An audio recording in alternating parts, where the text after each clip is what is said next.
Welcome back to my Lobotomy Corporation bedtime story reading.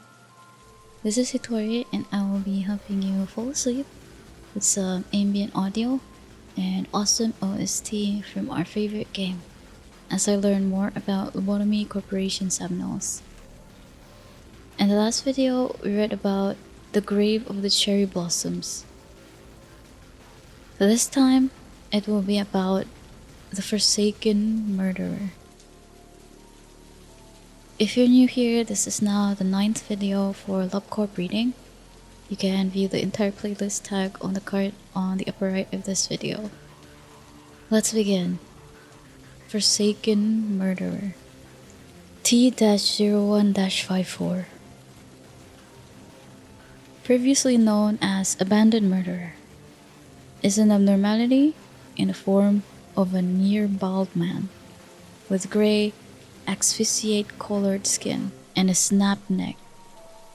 Despite the fact that his neck appears to be entirely fractured, he is still living. He wears a straight jacket that is cream in color with various straps around it that are black.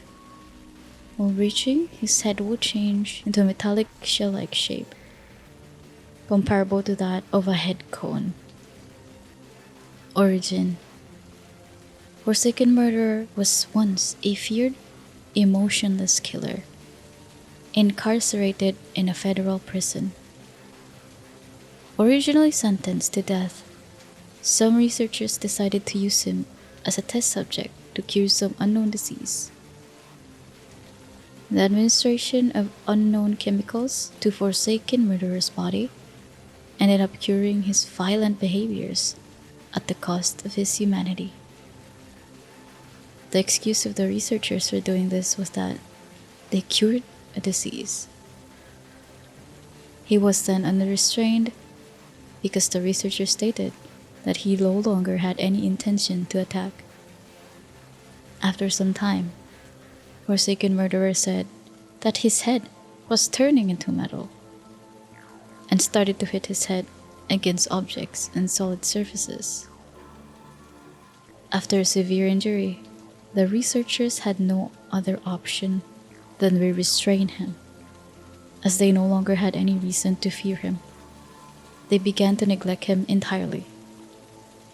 After a fatal incident caused by Forsaken Murderer happened to one of the researchers, they decided to end the research and dissect the brain of Forsaken Murderer.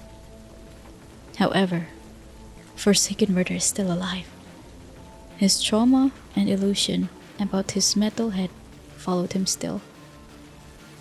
Where Forsaken Murderer was found and how he arrived into the facility is unknown.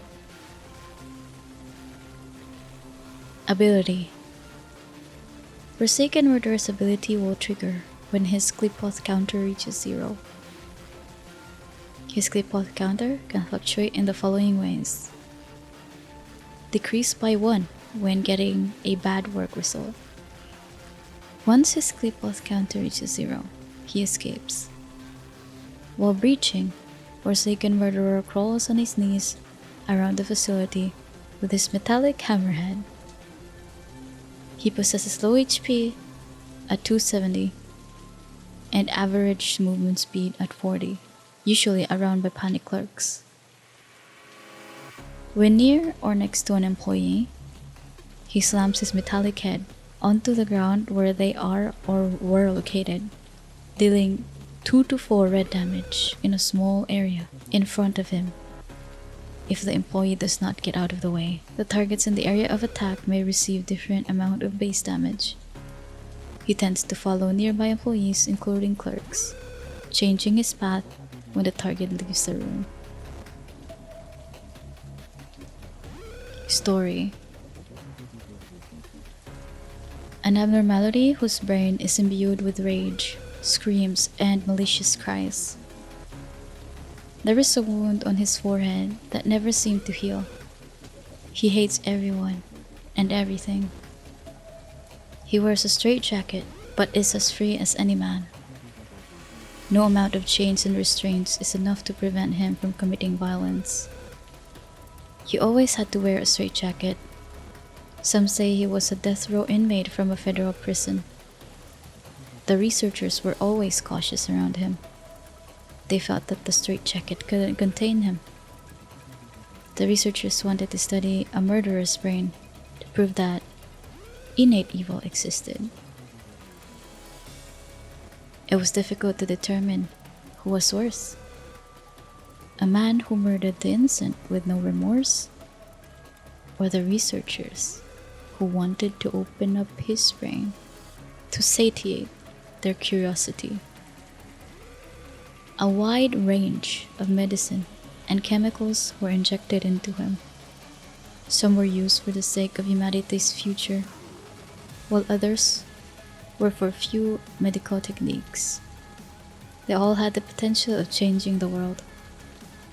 The researchers were getting more and more excited.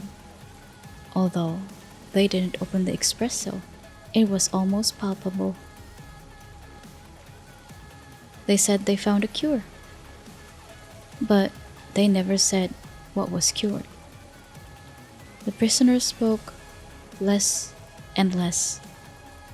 His aggressiveness was suppressed, but at the same time, he lost himself.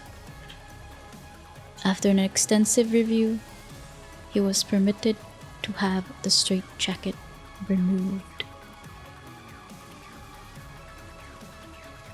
It feels like my head is turning into metal. I sometimes hear metallic creaks in my head. As the days passed, he began inflicting self-harm. He would continuously hit his head on the wall or hard surfaces. He insisted on checking if his head was really turning into metal. One day, they eventually decided to leave him with the hope that he would stop once he was wounded. However, even with blood pouring down his face, he wouldn't stop until his wound was so deep the whites of his skull were peeking through. He had to wear the straitjacket again. But he was no longer feared or monitored like before. A researcher died. It would have been difficult to identify him without his ID card, as his head was violently crushed. Lax security meant that the door was often left unlocked or unattended. The prisoner that everyone believed to be confined was moving around on his knees.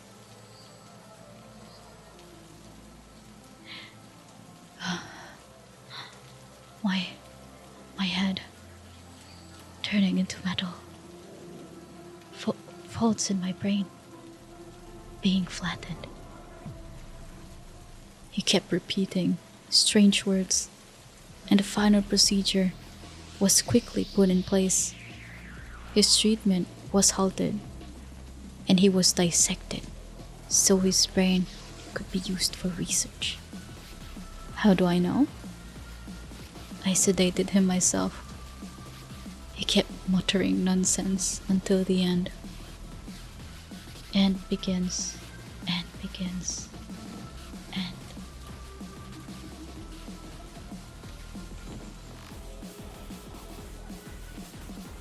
So imagine me restarting from my old game, all because of that suit of armor and the cherry blossoms tree.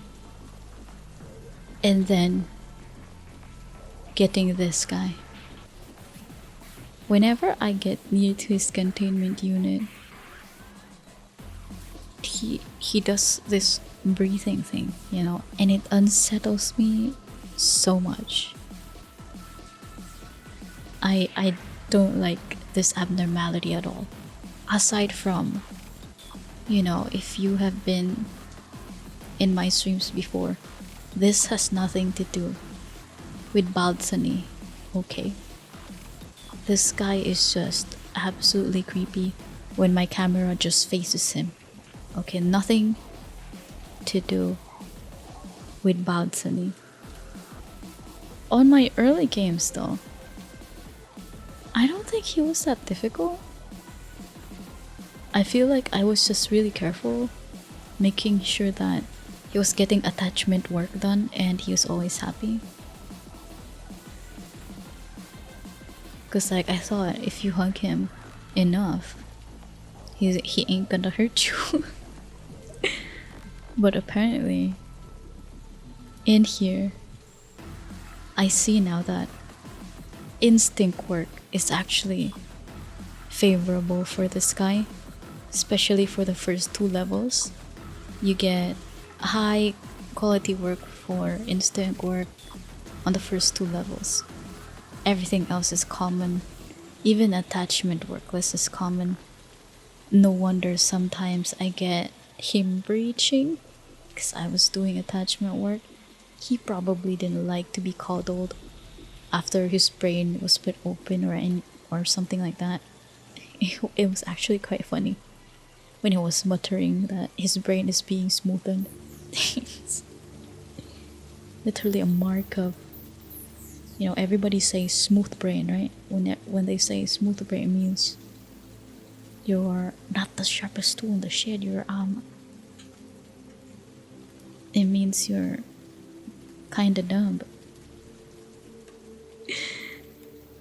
But anyway, yeah, I don't like this abnormality. It's easy, yes, I agree if you're gonna say that, but the breathing, man. The breathing, it's way too close to home to those perverts in public transportation. Or not even the public transportation, just anywhere. So, yeah, this abnormality is a no for me, but if you have like tips or interesting details about this abno, please comment it down below. And if you like, you can also catch my streams in Twitch and here on YouTube, so you can assist me if you're a veteran in the game.